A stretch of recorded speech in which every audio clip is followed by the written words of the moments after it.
Hola, bienvenido a nuestro tercer estudio de la Carta a los Gálatas. En el día de hoy vamos a cubrir desde el capítulo 3 completo, hasta el capítulo 4, versículo 20. Mi nombre es Josías de la Cruz y tengo el privilegio de estudiar con ustedes la Carta a los Gálatas. Te instamos a que nos escribas, nos envíen tus preguntas, cualquier pregunta, duda, comentario, crítica se haya levantado en el estudio anterior, envíalos a nuestra página de internet que aparece aquí en pantalla. Y también te instamos a que te suscribas al canal. ¿Por qué? Porque estos videos, estudios, clases, son una especie de ensayos que estamos escribiendo. Vamos a enviar los ensayos y lo estamos escribiendo de una manera semiacadémica para que tú puedas continuar tus estudios personales.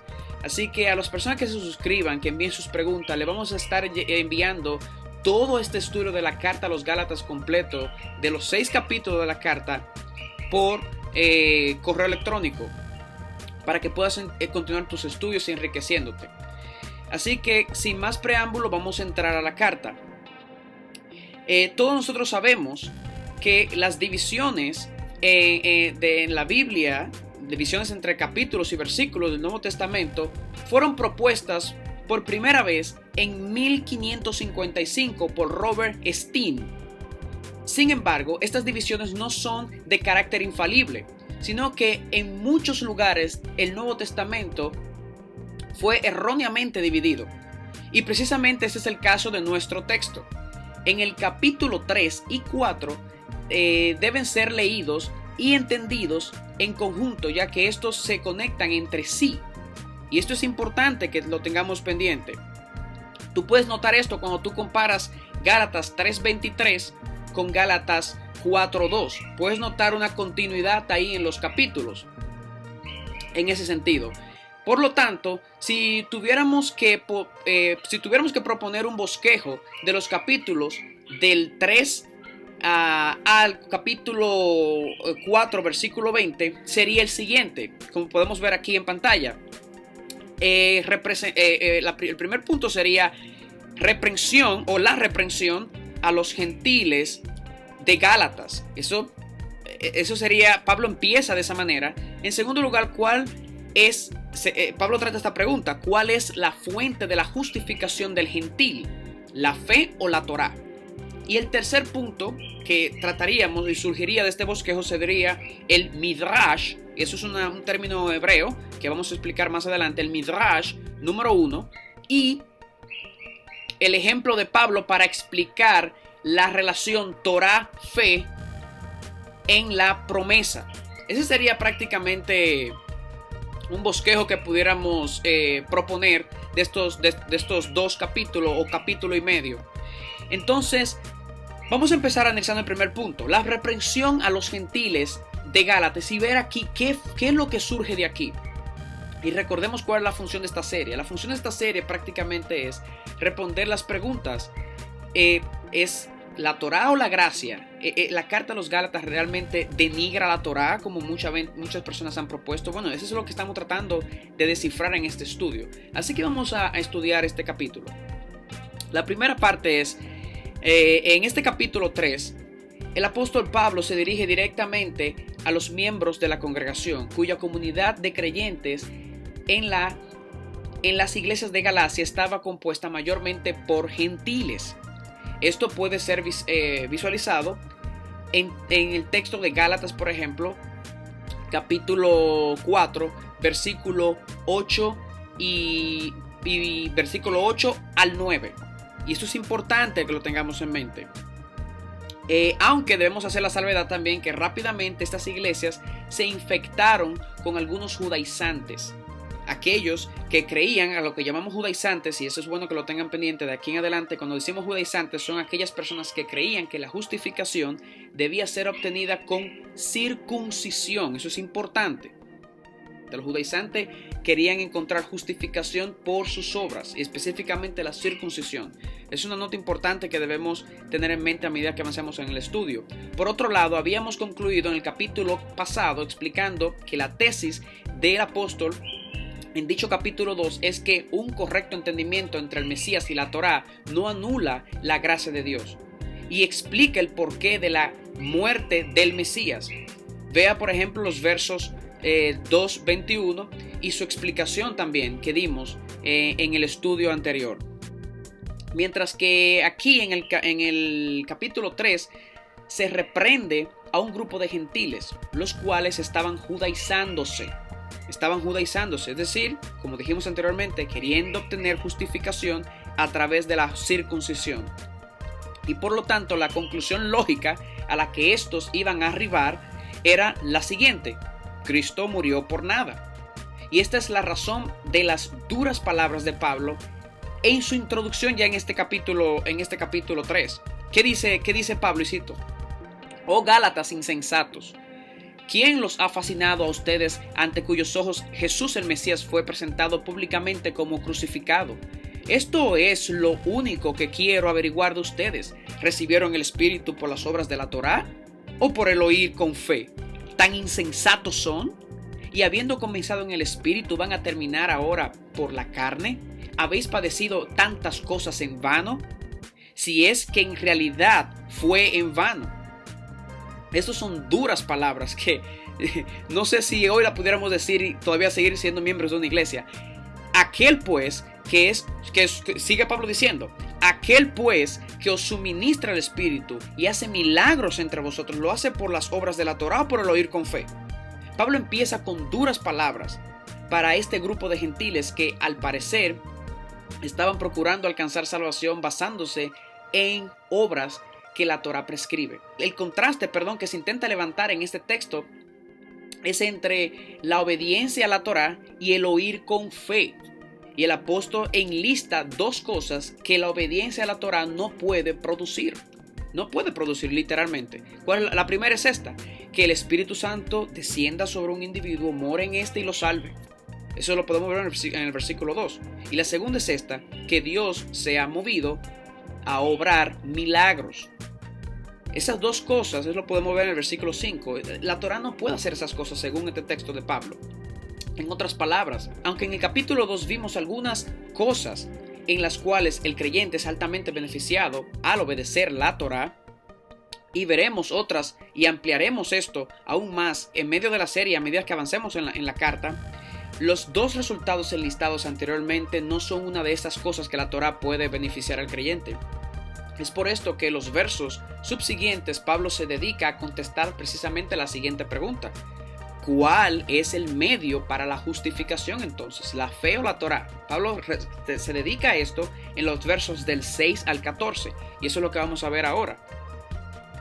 Pablo claramente dice que la fe es el medio para la justificación y para soportar su argumento usa la Biblia hebrea o Antiguo Testamento, que así lo estamos llamando en sentido general, especialmente Génesis. Cita Génesis 15:6, donde cientos de años antes de la Torá, Abraham fue justificado delante de Dios por haber creído en Dios y no por haber obedecido a la Torá. Por lo tanto, aquí claramente Pablo establece el siguiente punto, el cual ya fue revisado en el capítulo anterior, aunque lo hicimos desde otra perspectiva. Eso se encuentra específicamente en el capítulo 2, versículo 16, y en lo cual seguiremos viendo a lo largo de la carta, Y esos son estos dos puntos que hemos visto. Y se repite aquí nuevamente, que la fe en Jesús es el único medio para justificar al hombre delante de Dios, y que nunca fue y nunca ha sido la intención de la Torá justificar al hombre delante de Dios.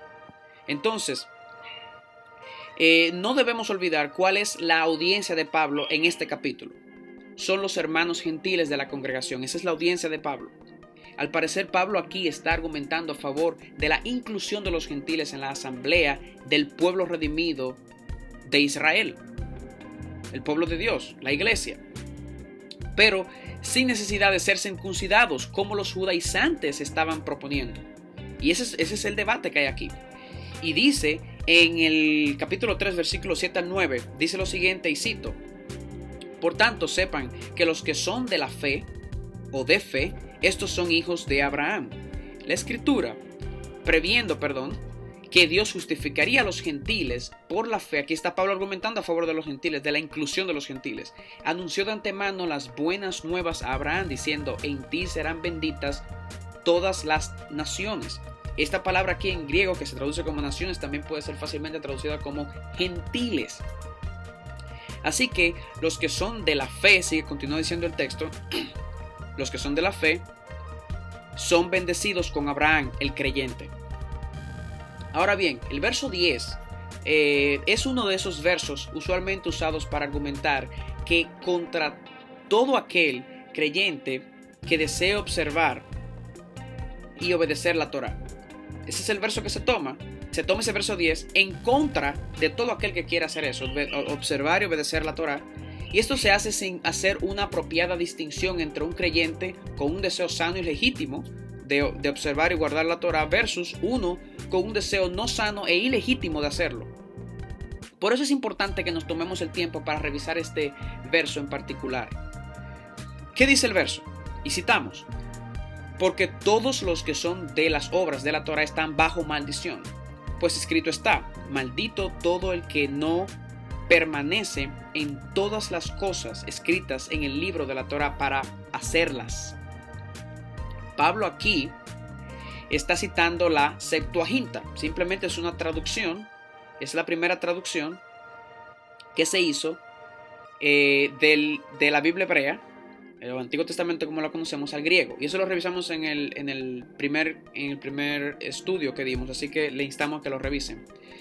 Aquí los traductores de la misma decidieron traducir la palabra hebrea Yakim, que aparece aquí en pantalla, como emení, lo cual pudiera ser entendido como mantiene.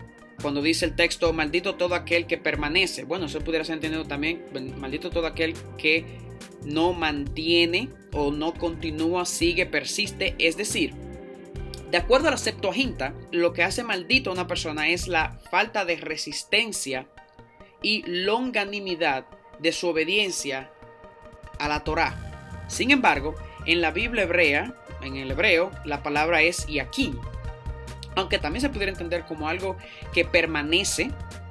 Una traducción más natural y literal sería el que se levantare o el que se elevare, de manera que según la Biblia hebrea, o sea, pudiéramos leer este texto: maldito todo aquel que no se levantare o que no se elevare. Entonces, según la Biblia hebrea, lo que hace maldito a una persona no es necesariamente la falta de longanimidad en su obediencia, sino más bien la falta de calidad de esta, al no levantarse o elevarse al estándar de la Torá. Y esto es importante tenerlo en mente, porque esta forma de ver el texto hace sentido con el resto de la Torá. Dios estableció un sistema de sacrificios en Levítico, precisamente porque Él no esperaba longanimidad perfecta en la obediencia del pueblo, ya que Él sabía que el pueblo fallaría y pecaría con frecuencia. De lo contrario, no hace sentido el sofisticado sistema de sacrificio diario que el pueblo debía ofrecer, lo cual a su vez habla de la misericordia de Dios expresada en el libro de Levíticos, con este complejo sistema de sacrificios simplemente para perdonar el pecado del pueblo. En este sentido, ambas realidades son ciertas. ¿Qué concluimos con esto? Es maldito todo aquel que no se mantenga, ahí está la consistencia, al estándar, ahí está la calidad de la Torá para obedecerla. Eso es lo que el texto intenta comunicar en ese sentido, tanto cuando tú combinas el griego y el hebreo. Es decir, aquel que no viva una vida continua y de calidad de obediencia a la Torá bajo la justa condenación por su desobediencia, la Torá lo considerará maldito. Eso es lo que está diciendo el texto. Si recordamos lo revisado en el capítulo 2, versículo 19, cuando Pablo dice: a través de la Torá, a la Torá morí, nos daremos cuenta que Pablo aquí, del versículo 10 al versículo 14, si me pueden seguir en sus Biblias, está aplicando ese mismo principio. ¿Cuál es este principio? Bueno, que él está usando la Torá, porque lo que está haciendo Pablo aquí en Gálatas capítulo 13 es prácticamente usando la Torá. Él está citando Levítico capítulo 18 versículo 5, Deuteronomio 21, 23, Deuteronomio 27, 26, etc. Eso es lo que él está haciendo. Él está usando la Torá para respaldar su punto acerca de la Torá. Es el mismo principio que está usando aquí, en estos versos. Y este desarrollo prácticamente lo hace en 4 puntos. El apóstol hace aquí un desarrollo en 4 puntos. No es más que un hermoso despliegue del evangelio. Y lo vamos a ver en detalle ahora. Prácticamente. En estos puntos que ven aquí en pantalla, ¿qué hace el apóstol Pablo? Bueno, él hace lo siguiente. En los puntos 1, 2 y 3 explica el alcance de la Torá y su relación con la justificación. Y lo podemos ver. ¿Cuál sería el primer punto? Que él habla en el versículo 10. Habla, citando Deuteronomio 27-26, dice: la Torá condena y maldice una obediencia imperfecta. La Torá no justifica al hombre ante Dios, sino solo la fe. Eso dice en el versículo 11. Y la vida o justificación ante Dios que la Torá ofrece está basada en una obediencia perfecta a la Torá. Eso lo dice en el versículo 12 también, citando a Levíticos 18:5. Es una clara cita de Levíticos 18:5. De manera que esos 3 puntos no hablan del alcance de la Torá. Pero Pablo sigue su argumento y sigue su desarrollo. El punto 3 también sienta las bases para la obra que el Mesías realizó. ¿Cuál es el punto 3 que Pablo expresa en el versículo 12 de Gálatas, de 3:12? Que la vida o la justificación ante Dios que la Torá ofrece está basada en una obediencia perfecta. Eso asienta las bases para lo que hizo el Mesías. Por esa razón, por cuanto la vida y la justificación ante Dios está basado en esa obediencia perfecta, esa fue la vida y la justificación que el Mesías compró al obedecer perfectamente a la Torá. Y por último, el cuarto punto que Pablo trae aquí a colación en este texto, habla acerca de la obra misma que hizo el Mesías. Siendo ya justo, el Mesías obtuvo justificación al obedecer perfectamente la Torá. Eso lo hizo Jesús, y al mismo tiempo, sin serlo, se puso bajo maldición o condenación de acuerdo a los estándares de la Torá al colgarse sobre el madero. Él es justo y por lo tanto vivió la Torá justamente, pero al mismo tiempo al colgarse al madero se hizo maldito de acuerdo a la Torá. Entonces, de esta forma, el evangelio se despliega, porque ahora él compra la justificación para nosotros y al mismo tiempo se identifica con nosotros al colgarse, hacerse maldito en la Torá, y ahora está en la capacidad de brindarnos esa justificación. Eso es un despliegue del evangelio precioso. Y como mismo explicamos anteriormente, la audiencia de Pablo aquí son los gentiles, y él encierra todo su desarrollo teológico entre estas dos verdades acerca de los gentiles, como si fuera un sándwich. Y dice el texto: por tanto, sepan que los que son de fe, estos son hijos de Abraham. La Escritura, previendo que Dios justificaría a los gentiles por la fe, anunció de antemano que las buenas nuevas a Abraham, diciendo: en ti serán benditas todas las naciones, o todos los gentiles. Pero luego en el capítulo 14 él encierra todo su argumento entre estas dos cosas. Él dice: a fin de que en Jesús, el Mesías, la bendición de Abraham viniera a los gentiles. Ahí está otra vez. Para que recibiéramos, noten el plural, para que recibiéramos la promesa del Espíritu mediante la fe. Dice Pablo, para que recibiéramos. Note aquí que el apóstol utiliza la palabra griega lavomen, que se traduce como recibiéramos, la cual pudiera ser traducida como tomáramos. Esto incluye a los gentiles, ya que ellos son el contexto aquí, como hemos visto. A los judíos también los incluye, e incluye a Pablo mismo.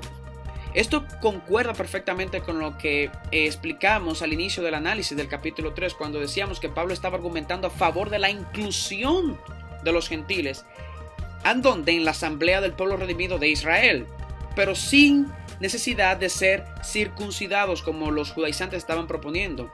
Prácticamente eso es. Y para una explicación a por qué llamamos la asamblea del pueblo redimido de Israel, que no es más que un sinónimo de la iglesia también, esa es una de las razones por la cual tú quieres suscribirte al canal, porque en nuestro ensayo por escrito que vamos a enviar a todos los que se suscriban al canal y comenten y pregunten, está incluido todos los detalles, tiene mucho más detalles que no podemos compartir aquí, bibliografía, y tiene mucho más explicaciones muy interesantes, profundas también, para ayudarte a tu estudio personal y para que tú continúes estudiando por ti mismo también.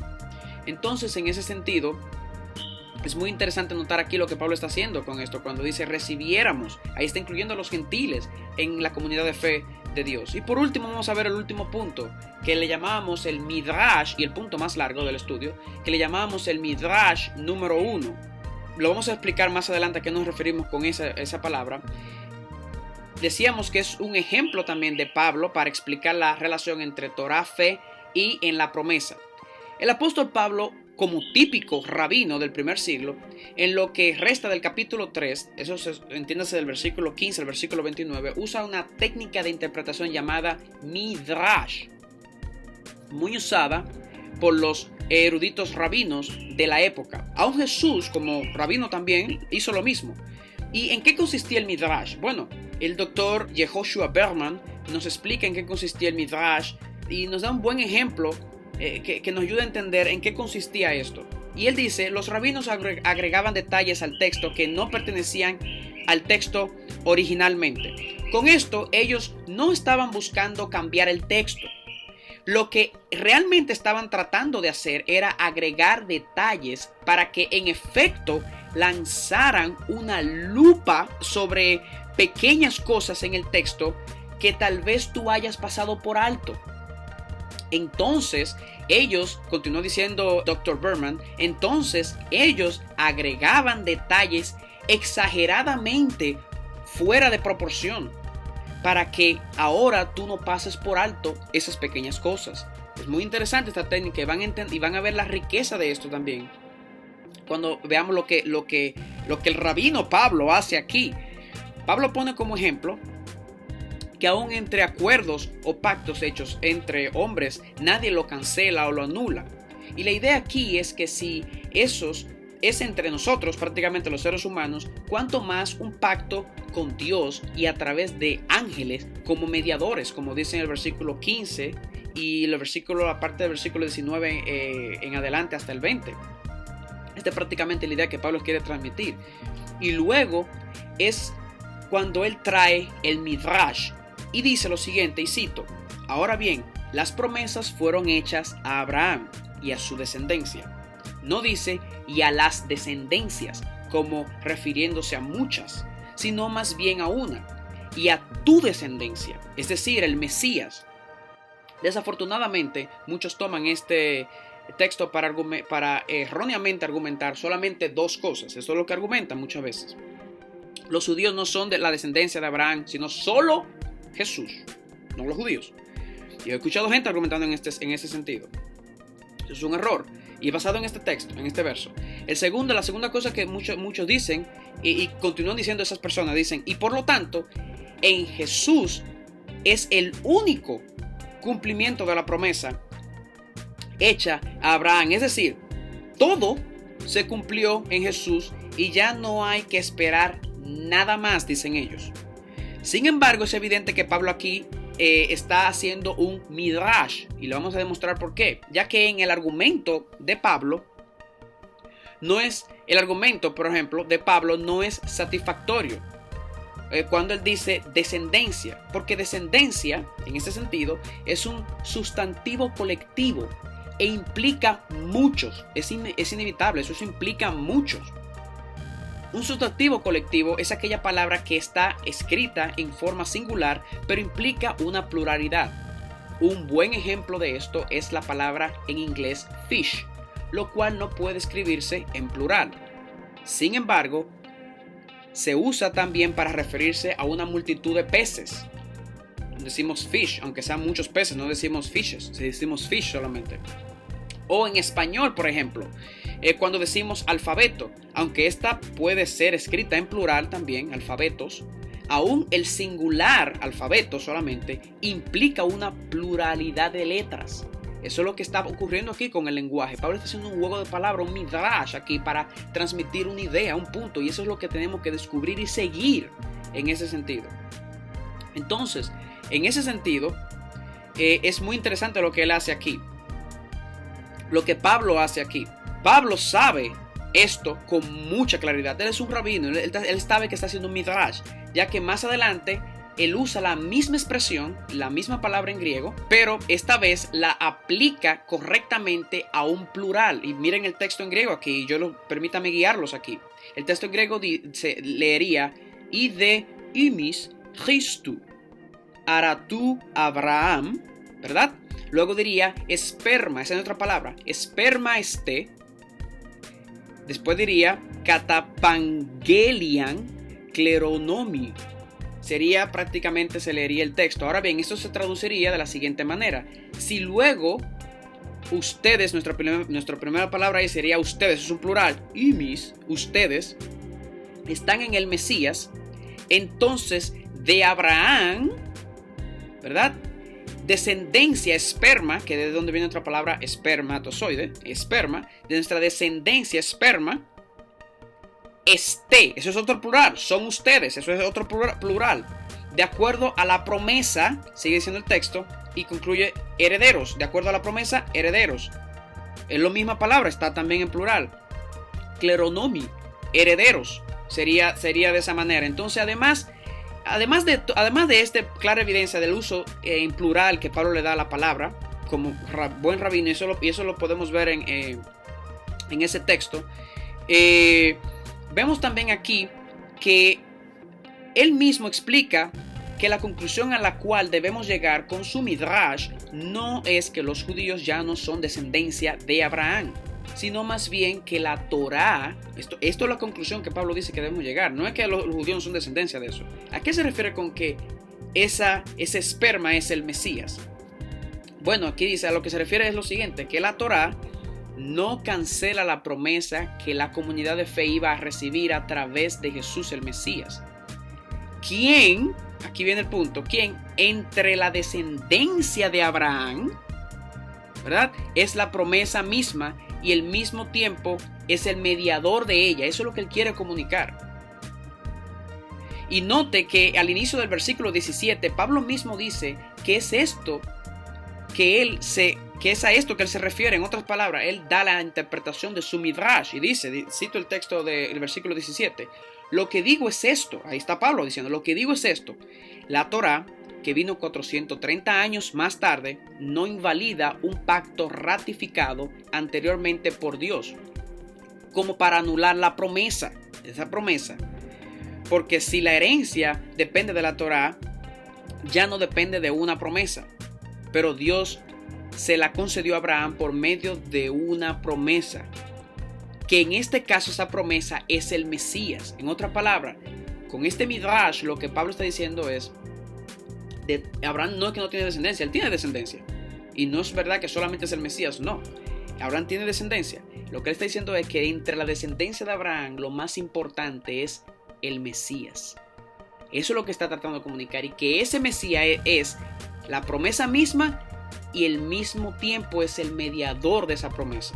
Y de esa descendencia de Abraham, él es el más importante. Eso es lo que el midrash de Pablo intenta comunicar. Y eso es importante que lo tengamos en mente. Luego Pablo anticipa una serie de preguntas lógicas acerca de la Torá y procede a contestarla. ¿Cuál es la primera pregunta? Eso lo vemos en el versículo 19 al principio. Pablo dice, ¿para qué fue dada la Torá? Bueno, Pablo contesta esa pregunta en el versículo 19. Fue añadida a causa de las transgresiones, hasta que viniera la descendencia. Ahí está el punto, hasta que viniera la descendencia a la cual había sido hecha la promesa. Pero veamos esa palabra descendencia de nuevo. Si aquí interpretamos en ese verso la palabra descendencia, si se lee esa palabra a la luz del midrash de Pablo, esta se debe interpretar como refiriéndose a Jesús, como dice el versículo 16. Pero si se lee a la luz de la conclusión teológica de Pablo, y como en efecto la etimología que estudiamos la palabra misma ya, de la palabra lo demanda, entonces se debe interpretar como la comunidad de fe que está en el Mesías, compuesta por judíos y gentiles. Si leemos esa palabra como descendencia a la luz de lo que Pablo dijo, bueno, ese es el Mesías. Pero si la leemos como la etimología y la teología de Pablo mismo lo explica, debemos decir, bueno, esa descendencia se refiere a la descendencia que iba a ser receptora de la promesa. Ya ven ahí cómo precisamente, aquí se muestra la riqueza del Midrash, cómo enriquece a una sola palabra, cómo ahora tú tienes múltiples formas, múltiples perspectivas, cómo esa palabra se amplia, no solamente significa Mesías, sino que ahora significa toda la comunidad de fe, esa descendencia que iba a creer en el Mesías. Entonces, esta es la riqueza del Midrash cuando se aplica como técnica de interpretación. Otra pregunta que Pablo hace es, ¿está la Torá en contra de la promesa de Dios? A lo cual contesta enfáticamente, como vemos en el texto, de ningún modo. Y la razón por la cual no es el caso es porque lo hemos venido explicando prácticamente, que la Torá no tiene y nunca ha tenido la intención de dar vida, y por lo tanto no puede estar en contra de lo que nunca ha sido su propósito, como vimos en el versículo 21 del capítulo 3. Lo que la Torá hace prácticamente es esto: ella magnifica el pecado de manera tal que haga aún más necesaria la vida que la promesa sí ofrece. Y eso lo vemos en el versículo 22 del capítulo 3. Por dicha razón es que una de las funciones de la Torá es ser nuestro tutor, que nos guía a la promesa de vida en Jesús, como dice el versículo 24 de nuestro capítulo 3. Ahora bien, en la nueva Biblia de las Américas, la nueva traducción de la Biblia de las Américas, traduce el verso 23 de la siguiente manera, y cito: antes de venir la fe, estábamos encerrados, tradujeron ellos, bajo la ley, confinados para la fe que había de ser revelada. Aunque es cierto que la palabra aquí griega, frurmeta, que traducen como encerrados, puede ser traducida encerrados, eso es cierto. Sin embargo, por el contexto y el paralelismo que Pablo hace con la palabra del siguiente versículo, con la otra palabra griega, pedagogos, que por cierto, debemos mencionar que de ahí proviene nuestra palabra pedagogía, ¿verdad? Por eso decimos que por ese paralelismo que Pablo hace con esa palabra en el versículo 24, sería mucho mejor traducir vigilados en lugar de encerrados. ¿Por qué? Porque de esta manera no se proyecta una imagen negativa de la Torá.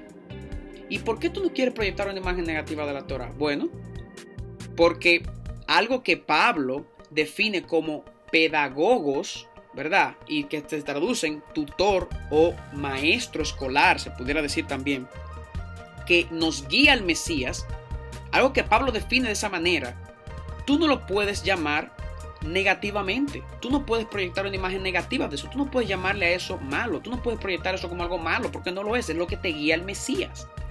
Entonces, en ese sentido, no proponemos mejor traducir, en lugar de encerrados, traducir vigilados. Más el versículo 25 continúa diciendo lo siguiente: pero ahora que ha venido la fe, ya no estamos bajo el guía. ¿Qué significa esto? Que no estamos bajo el guía. Que ya la Torá no es relevante para el cristiano porque cumplió su razón de ser al guiarnos al Mesías. Desafortunadamente, así es como muchos cristianos interpretan este verso. Pero cuando miramos este verso a la luz de todo lo mencionado anteriormente, observamos que lo que este verso intenta comunicar es que los que están en la fe del Mesías ya no están bajo la justa condenación por sus pecados. ¿Ok? Promulgada por la Torá, que es el tutor aquí, la cual, o sea, la condenación, ¿verdad? La condenación nos guiaba a Jesús. Tú dirás, óyeme, ¿cómo una condenación me guía a Jesús? Bueno, es que si tú no te sientes culpable, tú no vas a ir a buscar a quien te puede perdonar. Entonces, en ese sentido, te guía a Jesús. Porque solo un culpable busca perdón prácticamente. Pero ahora que estamos en la fe del Mesías, ya el tutor no nos tiene que empujar a Jesús, porque ya estamos en Él. Ese es el argumento de Pablo. Sin embargo, constantemente necesitamos ser guiados a Jesús. Constantemente necesitamos caminar hacia Él. Todos los días necesitamos ser guiados hacia Él. A eso llamamos santificación, ¿cierto? Y para eso aún es beneficioso la Torá. La santificación es un caminar constante, es progresiva, decimos en teología. No es un acto puntual, es una progresión. Eso es la santificación. Por lo tanto, la Torá sigue siendo beneficiosa constantemente en ese sentido. Y acerca de esa comunidad de fe que está en el Mesías, Jesús, Pablo concluye en el capítulo 3 diciendo: no hay judío ni griego, no hay esclavo ni libre, no hay hombre ni mujer, porque todos son uno en el Mesías. El versículo 28 dice eso. Y este es otro de esos textos erróneamente, ya hemos visto 3, que erróneamente son usados y horriblemente mal interpretados, ya que en muchos casos se ha utilizado para fomentar incluso el antisemitismo. Este verso no está apoyando la idea de que el judío pierde su distinción como judío. No, y 1000 veces no. Y ahora ese judío, ahora se convierte en un gentil. No, este verso no está apoyando esa idea. Ni viceversa tampoco. Ni viceversa. De lo contrario, tendríamos que afirmar que el esclavo y el libre pierden su distinción como tal, lo cual contradeciría lo que el apóstol le instruye a Tito en la carta que le envía a Tito. Y permítame citar: exhorto a que los esclavos, ¿para qué, Pablo? Si ya los esclavos dejen de ser esclavos y dejen todo esto. Pablo entendía eso. Él no está apoyando aquí la esclavitud, pero él sabe que esa es la manera. Y de paso, una nota al margen: la esclavitud bíblica difiere radicalmente de la esclavitud vivida en Estados Unidos y en otras partes del mundo. No es lo mismo. Simplemente una nota al margen. Pablo dice, le dice a Tito: exhorto que los esclavos a que se sujeten a sus amos en todo, que sean complacientes, no contradiciendo. Eso dice Pablo. O peor aún, tuviéramos que afirmar que el hombre y la mujer, si eso es verdad, que ahora los judíos no son judíos, ¿verdad?, sino que se tienen que convertir a gentiles, bueno, tuviéramos que afirmar que el hombre y la mujer pierden sus distinciones como tal, lo cual sería considerado una herejía incluso. Sino que el verso lo que más bien se está refiriendo es a que ya no habrá más, escúchenme, en la nueva comunidad de fe ya no habrá más una jerarquía espiritual. Es a eso que se está refiriendo. El judío creyente no gozará de privilegios espirituales que el gentil creyente no puede disfrutar. Y por igual el gentil espiritualmente no aventajará al judío tampoco. ¿Ok? Y así por igual con la relación entre el esclavo y el libre. No habrá una jerarquía espiritual. El amo no será más espiritual que aquel, o será beneficiado de beneficios de esa manera tampoco. Y el igual, el hombre y la mujer, no habrá una jerarquía espiritual tampoco en cuanto a beneficios y la gracia de Dios hablando. Entonces, de igual manera.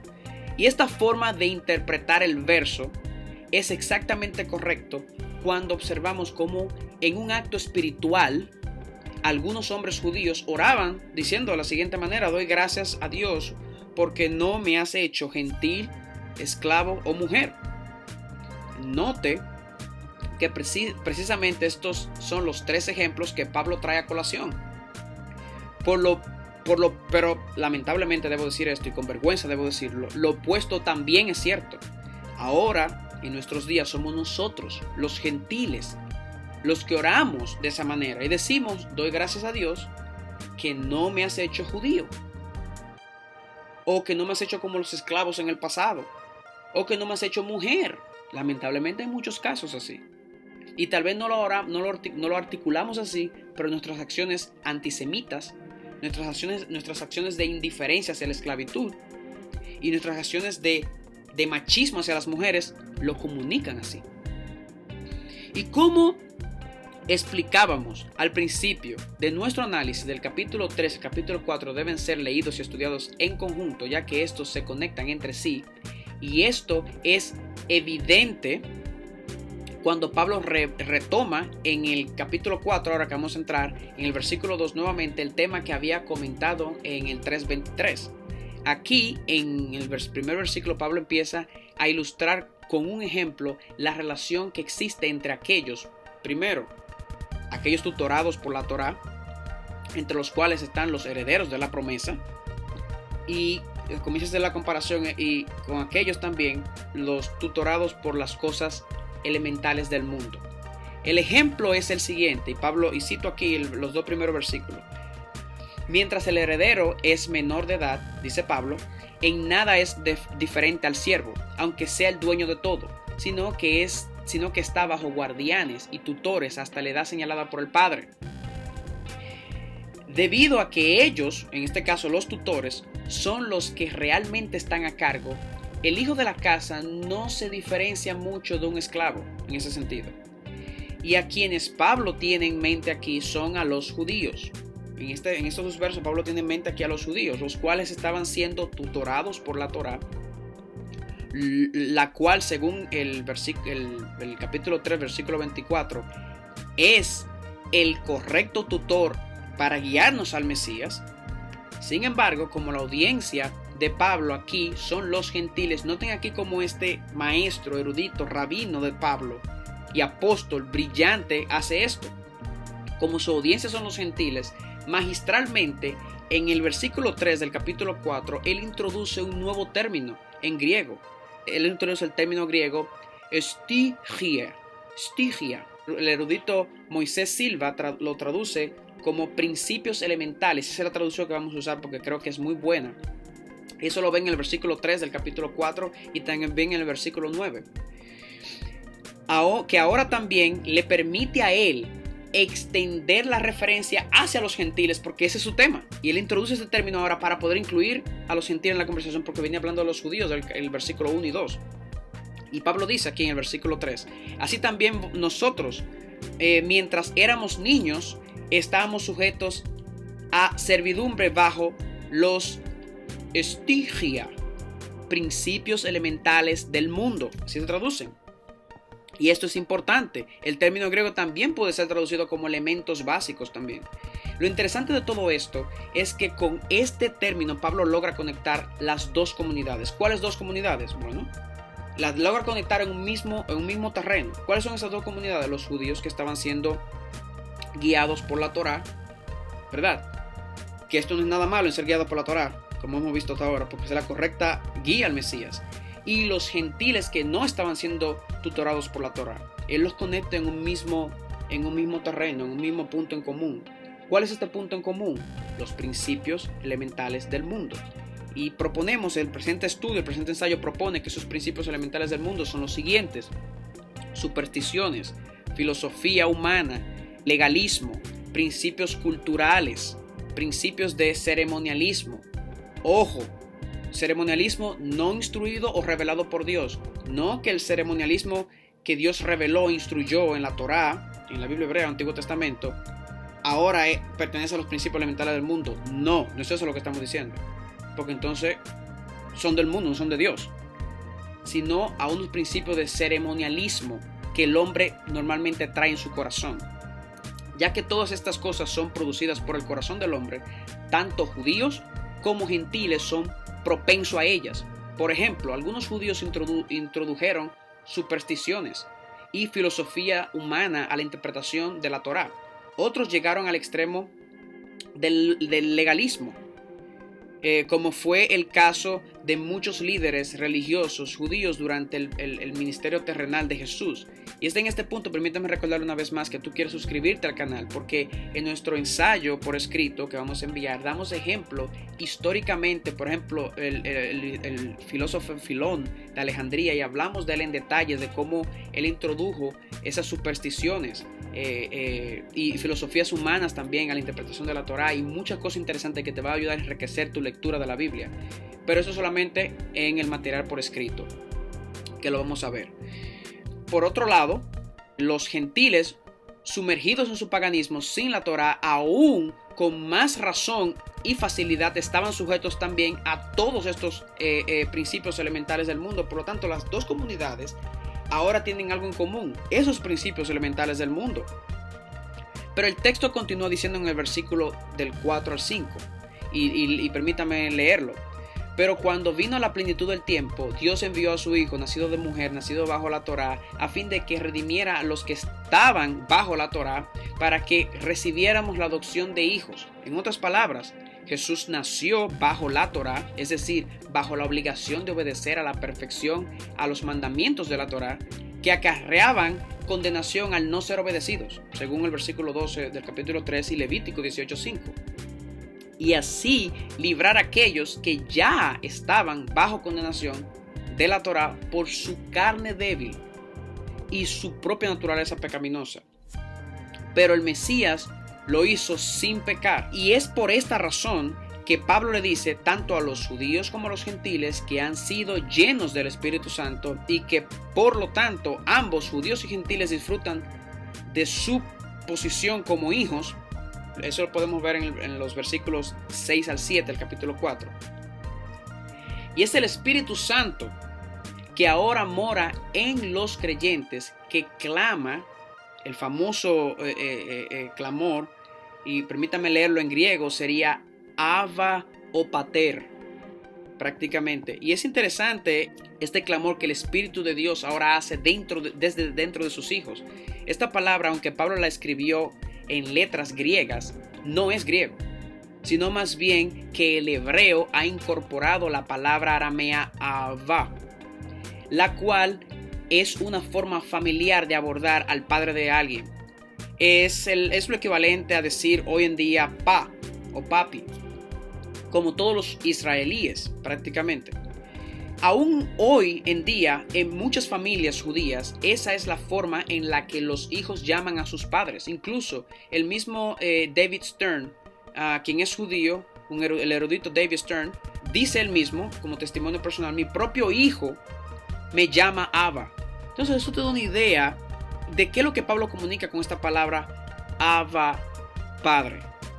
Por otro lado, desde el principio del ensayo hemos venido diciendo que Pablo tiene en mente primeramente a un grupo de gentiles, entre los cuales muchos se estaban judaizando y otros estaban tratando de regresar a su paganismo.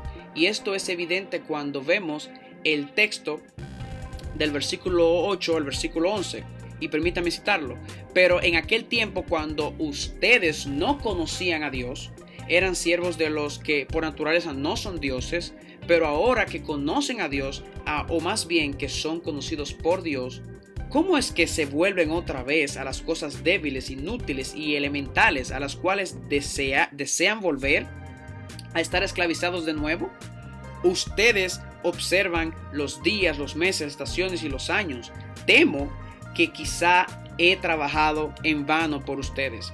Dicha sección es enteramente dedicada a este grupo de gentiles que deseaban regresar a esclavizarse con los principios elementales del mundo. Y antes de que tú concluyas que yo estoy equivocado, permíteme explicar por qué es importante hacer esta distinción. Porque muchos erróneamente leen este texto como refiriéndose a la Torá. Es decir, que lo que Pablo se refiere aquí, dicen ellos, es a observar los días, meses, estaciones y años que marcan las fiestas bíblicas prescritas en la Torá, en la Biblia hebrea o Antiguo Testamento.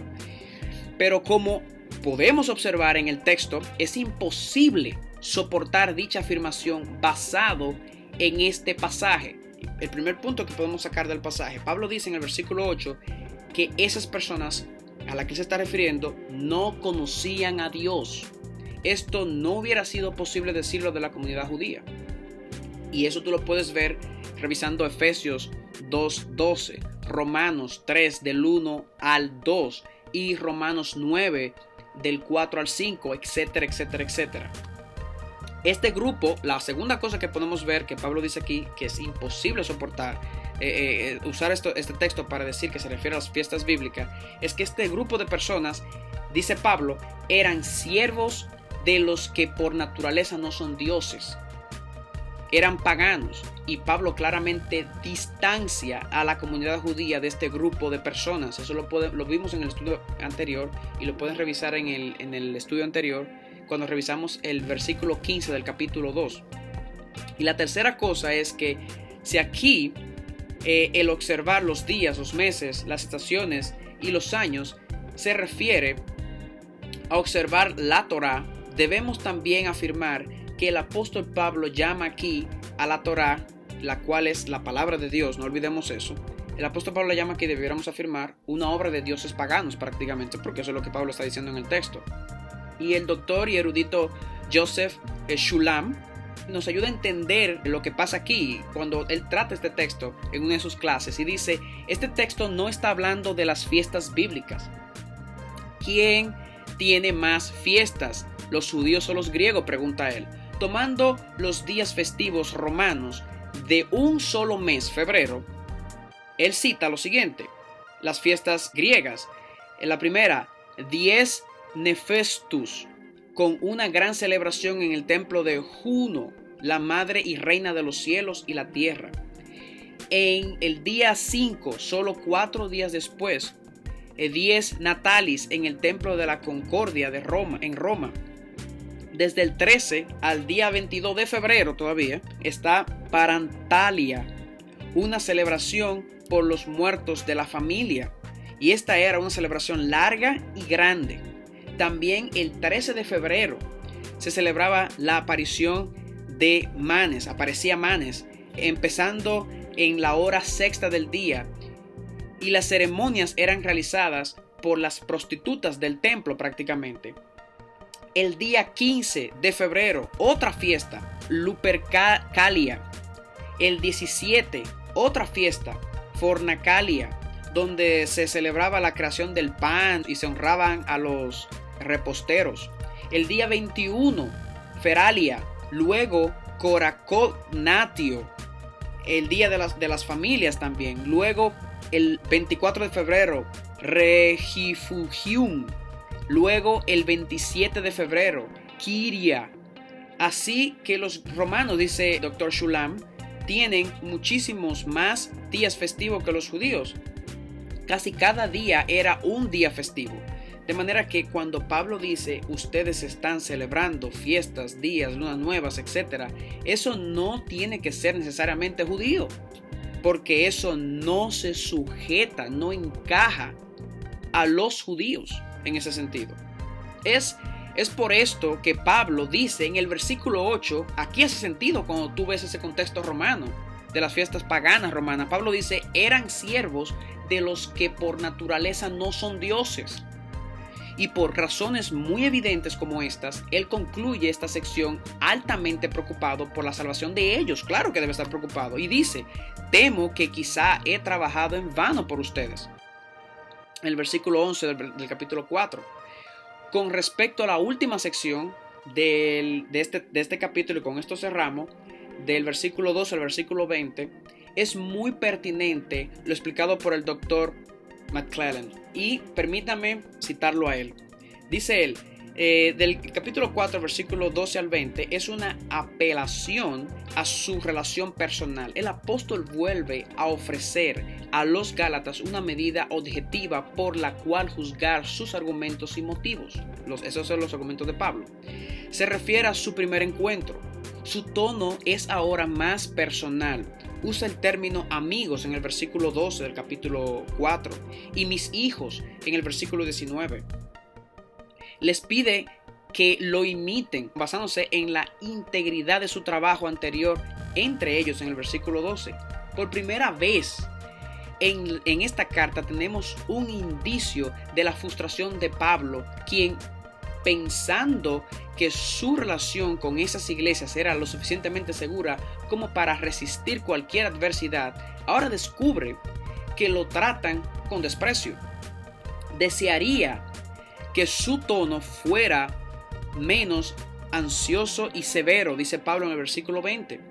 El hecho, y con esto concluye el doctor McClellan, el hecho de que haya tenido que lidiar con ellos con rudeza indica la gravedad de la situación.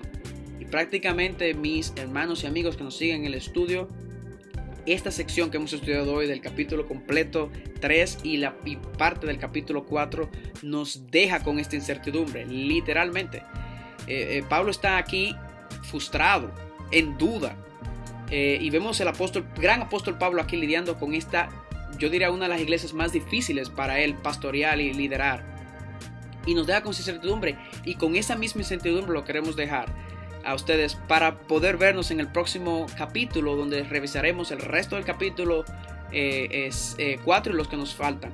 Así que le instamos por favor a que envíen sus preguntas a nuestra página de internet que aparece en pantalla y suscríbanse al canal para que puedan obtener, como hemos venido diciendo, los ensayos por escrito, donde tienen mucho más información, muy importante, muy interesante, y tiene mucha bibliografía también para tu propio enriquecimiento personal en tu estudio devocional personal con la Biblia. Así que sin más preámbulo no les dejo. Mi nombre es Josías de la Cruz. Fue un placer acompañarlos a ustedes durante este viaje de estudio. Léelo, estúdialo y nos veremos en el próximo capítulo. Bendiciones.